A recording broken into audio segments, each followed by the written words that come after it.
2019년 10월의 어느 날 오후, 중국 려닝성 대련시의 한 주택단지에서 한 부부가 애타게 딸을 찾고 있습니다. 이웃들은 그들의 주위에서 소곤댑니다. 반대편, 모두가 보지 않는 곳에 13세 소년이 커다란 비닐봉지를 들고 아파트 밖으로 질질 끌고 나가고 있습니다.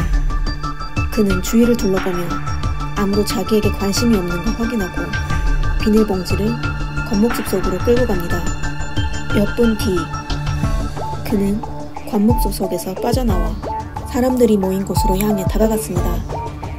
그리고 딸을 잃은 부부의 곁으로 천천히 다가가 "아저씨, 따님 아직도 못 찾았어요?" 라며 아무렇지 않게 물었습니다.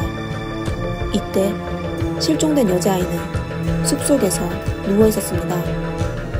안녕하세요. 미스터리 수사국입니다. 대련시 서원하원의 왕구장 하미령 부부는 아들 그리고 딸과 함께 행복하게 살고 있었습니다. 부부는 이 주택가에서 과일 가게를 운영하고 있었어요. 아들은 중학교에 다니고 딸은 초등학교 5학년이 되었죠. 평범하고 행복한 한 가정이 한 명의 악마로 인해 무너질 줄은 아무도 예상하지 못했습니다. 2019년 10월 20일 평범한 일요일 오후, 치치가 집 근처에 있는 미술학원에 가는 날이었습니다. 엄마 하미령은 치치의 머리를 따아주고 빨간 재킷을 입혀줬습니다. 딸은 오빠와 같이 웃고 떠들며 집을 나섰습니다. 미술학원은 과일 가게에서 약 10에서 15분 정도 되는 거리에 있습니다. 치치의 집과도 멀지 않았어요. 평소 하미령은 때때로 딸을 픽업했는데 이게 손님이 많을 때는 치치가 혼자 과일 가게까지 걸어와 부모와 같이 집으로 가곤 했죠. 이날 하미령은 오랜만에 낮잠을 잤습니다. 픽업 시간 3시에 맞춰 알람을 설정해뒀지만 하필 핸드폰이 무음으로 설정되어 그녀가 깨어났을 때에는 이미 많이 늦었습니다. 하미령이 핸드폰을 켜자 남편에게 걸려온 몇 통의 부재중 전화를 발견하였습니다. 갑자기 불안한 느낌이 들어 바로 남편에게 전화를 걸었어요. 전화 속에서 남편이 초조한 목소리로 딸의 행방이 묘연하다고 말했습니다. 하미령은 얼른 일어나 옷을 입은 후 남편을 찾아갔습니다. 처음에는 딸이 어디에 놀러간 줄 알았어요. 하지만 곰곰이 생각해보니 딸은 부모가 걱정될까봐 말없이 어디에 가서 밤늦게 다니는 아이가 아니었어요. 부부는 생각하면 할수록 긴장됐습니다. 오후 3시 40분쯤 부부는 아파트 단지를 미친 듯 돌아다니며 딸을 찾기 시작하였습니다. 누군가가 오후 3시 15분쯤 아파트 단지의 골목에서 치치를 만난 적이 있다고 합니다. 부부는 바로 골목 주위 상가에 가서 CCTV를 확인하였습니다. CCTV 속 치치는 오후 3시 20분쯤 가방을 메고 서쪽에서 동쪽으로 길을 건너는 모습을 발견하였습니다. 150m만 더 가면 바로 그들의 과일 가게였습니다. 그렇다면 치치는 도대체 어디로 사라진 걸까요? 소문을 들은 주민들이 하나둘씩 과일 가게 앞으로 다가가 왕구장 부부에게 상황을 물었습니다. 이때 사람들 사이에서 낯이 익은 얼굴이 보였습니다. 13살 소년 채모군이었어요. 그의 집은 바로 과일 가게가 있는 아파트의 1층이었습니다. 평상시 과일을 자주 구매했어요. 그리고 이날 오후에도 채모군이 2번이나 과일 가게에 왔었죠. 한 번은 오후 3시에 와서 왕구장에게 "치치가 없네요. 어디에 갔어요?" 라고 물었어요. 왕구장은 소년이 딸과 같이 놀고 싶어서 딸을 찾는가 생각했습니다. 채모군은 왕씨 부부 아들과 같은 중학교에 다녔어요. 딸 치치와도 아는 사이였고요. 오후 4시 30분경 채모군이 다시 과일 가게로 와서 치치를 찾았냐고 물었습니다. 표정에서는 아무런 변화가 없었습니다. 왕구장은 눈앞의 소년이 치치의 실종과 관련이 있다는 걸 예상하지 못했습니다. 심지어 처음 채모군이 가게에 와서 치치를 찾을 때 딸이 미술학원에 갔다고 바로 올 거라고 얘기해줬습니다. 왕구장은 본인이 무심코 내뱉은 말이 범인에게 중요한 살해 정보가 될 줄은 상상도 못했었죠. 시간은 빨리 흘러가고 있습니다. 왕구장과 화미령 부부는 여전히 딸을 찾고 있었습니다. 그들은 아파트 단지에 사람 찾는 전단지를 이곳저곳에 붙이고 있었습니다. 치치의 외삼촌과 몇몇 이웃들도 같이 소녀를 찾고 있었습니다. 저녁 7시 20분쯤 왕구장 일행은 주택단지의 관목숲 속에서 혈액이 묻어있는 것을 발견하였어요. 사람들은 긴장하여 서로 마주보며 설마 했습니다. 그들은 조심스럽게 관목숲 속으로 다가갔습니다. 그리 멀지 않은 곳에 2개의 쓰레기 봉투가 있었는데 아래에는 거의 알몸인 소녀가 누워 있었습니다. 왕구장은 딸 치치가 숨진 채 누워있는 걸 보게 됐어요. 그는 눈앞이 캄캄해지며 그 자리에서 기절하고 말았죠. 눈앞에 벌어진 사실을 어떻게 받아들일 수가 있겠어요. 점심까지도 아빠를 부르며 쫑알거리던 딸이 지금 숨진 채 바닥에 누워있다니 말입니다. 치치의 시신을 보기에도 어려웠어요. 소녀의 상의는 등 뒤로 밀려있고 바지는 무릎 아래로 벗겨져 있습니다. 법의학 감정에 의하면 소녀의 몸에는 7곳의 무기 자국과 목에는 조인 자국이 있었습니다. 도대체 누가 어린 소녀에게 이런 악독한 짓을 했을까요? 왕구장 부부는 고통에 빠졌습니다. 범인을 바로 지옥으로 보내고 싶었었죠. 그러나 그들은 범인이 14살이 안 된 아이라는 건 상상도 못했습니다. 치치의 시신이 발견되자 경찰은 즉시 현장을 봉쇄하여 조사하기 시작하였습니다. 조사 과정은 수월했어요. 시신이 있는 관목숲을 나오자 길가에 혈액 흔적이 흩어져 있는 걸 발견하였습니다. 그들은 흔적을 따라 관목숲에서 한 주택까지 가게 됐습니다. 바로 전에 얘기했었던 채무군의 집이었습니다. 너무나도 뻔한 증거였어요. 경찰은 그날 저녁 11시에 채무군을 용의자로 지목하여 체포하였습니다. 처음 채무군은 모르는 일이라고 우겼지만 경찰이 수사보고서를 그의 앞으로 두자 범행이 들킨 걸 알고 할 수 없이 사실을 자백하였습니다. 채모군은 2006년에 태어난 외동이었습니다. 그의 부모는 바베큐 가게와 견과류 가게를 운영하고 있었어요. 가게 일이 바빠서 아들을 챙기지 못했었죠. 채모군의 집과 과일 가게는 같은 빌딩에 있었는데 두 집은 개인적인 친분은 없고 원수는 더욱더 아니었습니다. 이웃의 말로 채모군은 평상시 게임을 즐겨하였어요. 그리고 학교 수업도 종종 빠지며 아파트 단지 이곳저곳을 돌아다녔다고 합니다. 그의 성적 또한 하위권이었죠. 나이는 13세이지만 육체적 정신적으로는 상당히 조숙한 편이었어요. 키는 170cm를 넘었고 몸무게도 70kg에 달했습니다. 성인과 비슷한 체격이었죠. 사건 발생 후 기자의 조사에 따르면 채모군은 아파트 단지에서 최소 3명의 여성을 스토킹했다고 합니다. 경찰 신고를 통해 채모군 부모에게 아들 교육을 엄격히 하길 경고했지만 그의 부모는 아무런 조치를 취하지 않았습니다. 더욱 사람들을 놀라게 한 건 채모군이 치치에게 접근한 건 계획적이었습니다. 그는 사전에 계획을 세웠을 뿐만 아니라 사건 발생 후 사람들 앞에서 관심 있는 척하며 자신의 혐의를 벗으려고 했습니다. 상상만 해도 무서운 아이였어요.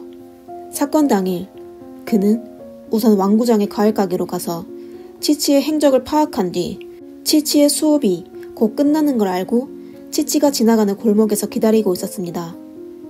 오후 3시쯤 채모군은 길가에서 치치에게 말을 걸며 애완동물을 보여주겠다며 자신의 집으로 유인했습니다. 채모군은 치치와 성관계를 맺고 싶어 했지만 당연히 치치에게 거절당했습니다. 치치가 힘껏 반항하자 채모군은 치치를 때리기 시작하며 그녀의 목을 졸랐습니다. 얼마 안 돼 치치는 기절하였어요. 분노에 빠져서인지 아니면 치치가 나중에 어른들에게 이르는 게 두려워서인지 그는 손옆에 있는 흉기로 치치를 향해 마구 찌르기 시작했습니다.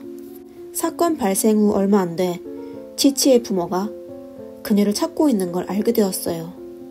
채모군은 시신을 유기할 시간이 되지 않자 아예 집 근처에 있는 숲속으로 끌고 갔습니다. 집으로 돌아온 그는 혈액 흔적을 지우고 아파트 단지에서 사람들이 모인 곳으로 가서 치치가 실종한 사실을 처음 들은 사람 마냥 그들과 이야기를 나눴습니다. 심지어 과일 가게에 가서 치치의 아버지와 이야기를 나누며 치치의 행방을 걱정했었죠. 그의 침착함은 사람을 소름 끼치게 했습니다. 사람들이 서서히 헤어지자 그는 편의점에 가서 자신이 좋아하는 간식까지 사서 집으로 돌아와 간식을 먹으며 게임을 하고 있었어요. 치치의 가족의 진술에 따르면 치치가 관목숲 속에서 발견됐을 때 많은 사람이 모이기 시작했는데 채모군은 지나가는 사람처럼 놀란 척하며 어머, 진짜 사망한 거예요? 누가 이런 짓을 한 거예요? 너무 잔인하다 라며 얘기했다고 합니다. 그는 바로 집으로 돌아와 거실 베란다에서 관목숲을 향해 동영상을 찍었습니다. 그리고 그 동영상을 학교 그룹 채팅방에 올리며 댓글을 달았어요. 저희 집으로 와서 수사한다고 하네요. 너무 무서워요. 경찰이 일처리를 이렇게 경솔하게 한다니. 어떻게 저를 용의자로 지목할 수 있을까요? 헐, 저는 겨우 만으로 13살 뿐인데 얼마나 뻔뻔한 언론일까요? 채모군은 의도적으로 범죄를 저질렀을 뿐만 아니라 자신의 나이가 중국 법률에 따르면 미성년자이고 만으로 14세 미만이어서 형사처벌을 받지 않을 것을 분명히 알고 있었습니다. 경찰이 자신이 진범이라는 걸 알게 돼도 본인은 감옥에 갈 필요가 없었습니다. 이런 악독한 생각을 지닌 아이는 성인들도 소름 돋게 했죠. 2019년 10월 24일 대련시 법원은 상급기관의 허가를 받아 채모군을 랴오닝성 소년원으로 보내 3년간 수용통제하였습니다. 채모군의 범행이 악독하고 수단이 잔인하여 치치의 가족 그리고 현지 시민들은 그에게 더욱 엄한 처벌을 요구하였습니다. 하지만 3년을 수용한다는 건 현행법의 틀에서 13세 미만의 아동에 대한 최고형이었습니다. 미성년자를 보호하기 위해 정한 법률이 미성년 가해자만 보호하는 꼴이었죠. 어처구니 없는 결과에 치치의 부모는 실망을 감출 수 없었습니다. 그리고 그들을 더욱 오싹하게 한 건 오랜 시간이 지났지만 채모군의 부모는 단 한 번도 얼굴을 비추며 사과하지 않았어요. 그 후 1년 동안 치치의 부모는 어리고 불쌍한 딸의 억울함을 풀어주기 위해 소송하기 시작하였습니다. 2020년 1월 3일 치치의 부모는 대련시 인민법원에 민사소송을 제기하였습니다. 채모군의 부모에게 민사 손해배상을 청구하며 공개적인 사과를 요구하였죠. 5월 9일 재판에서 채모군의 가족은 그 누구도 법정에 나오지 않았습니다. 8월 10일 법원에서 채모군의 부모에게 각종 손실을 합산하여 하나로 약 2억 3,500만 원의 배상을 선고하였습니다. 그리고 신문에 피고인 부모에 대해 공개적인 사과문을 요구하였습니다. 하지만 채모군의 부모는 재판의 판결은 이행하지 않았습니다. 2020년 9월 말에 법원에서 채모군의 부모가 판결을 이행하지 않으면 15일에 감금을 해야 한다고 통보하였습니다. 2020년 11월 6일 채모 씨의 부모는 드디어 대련일보에 사과문을 올렸습니다. 딸을 잃은 고통을 겪고 눈물을 흘리는 나날을 보냈던 치치의 부모는 뒤늦은 사과를 받게 됐습니다. 하지만 이 몇 마디의 사과문은 결코 치치 부모의 용서를 구할 수는 없었습니다. 치치의 어머니는 채 씨 가족을 세심하게 주시하고 있었어요. 채 씨의 아버지는 SNS에 게시글을 올려왔는데요. 5월 1일 노동절에 해피 노동절이라고 적힌 글을 기재했습니다. 그리고 평상시에는 시골 생활과 농산물 관련 게시글을 기재하였습니다. 채 씨 가족의 태어남은 치치 부모를 더욱 비참하게 만들었습니다. 2020년 10월 2일 최 씨의 집이 공개 경매를 진행하게 됐어요. 하지만 연속 2번이나 아무도 경매에 참석하지 않았습니다. 유찰된 후 최 씨의 집은 매각 절차에 들어갔습니다. 이 사건은 한때 미성년 범죄자의 양형 문제에 대한 토론을 일으켰습니다. 2020년 12월 말에 치치의 부모는 마침내 좋은 소식을 듣게 됐어요. 전국인민대표대회 상무위원회에서 형법 개정안을 통과했습니다. 제17조에서는 만 12세 이상 14세 미만의 사람이 고의로 사람을 다치게 하고 고의적인 상해로 사람을 죽게 하고 또 잔인한 수단으로 사람이 크게 다치거나 심각한 장애를 입게 되면 최고인민검찰원의 심사 비준을 거쳐 형사처벌을 받을 수 있게 됐습니다. 2021년 7월까지 최 씨네 집은 여전히 배상을 이행하지 않았습니다. 그들의 집도 판매되지 않았죠. 그리고 곧 3년이 지나 소년원을 간 채모 군도 다시 사회로 풀려나올 예정입니다. 그의 미래는 어떻게 될까요? 그리고 지역 주민들은 어떻게 채모 군과 함께 생활할 수 있을까요? 아이의 천성, 성품, 습성이 다르다는 건 부인할 수 없습니다. 각자 가정의 분위기와 외부 환경의 영향도 천차만별이겠죠. 하지만 뭐라고 해도 부모가 책임을 회피해서는 안 되죠. 또 어떻게 해야 채모 군이 다시 범죄를 저지르지 않게 할 수 있는지 생각해야 합니다. 그리고 이 사건을 통해 또 다른 미성년 범죄를 막을 수 있도록 고민해야 합니다. 여러분의 생각을 댓글에 남겨주세요. 오늘의 사건은 여기까지입니다. 시청해주셔서 감사합니다. 다음 영상에서 뵙겠습니다. 재미있게 보셨다면 좋아요와 구독 눌러주세요. 감사합니다. 미스터리 수서국입니다.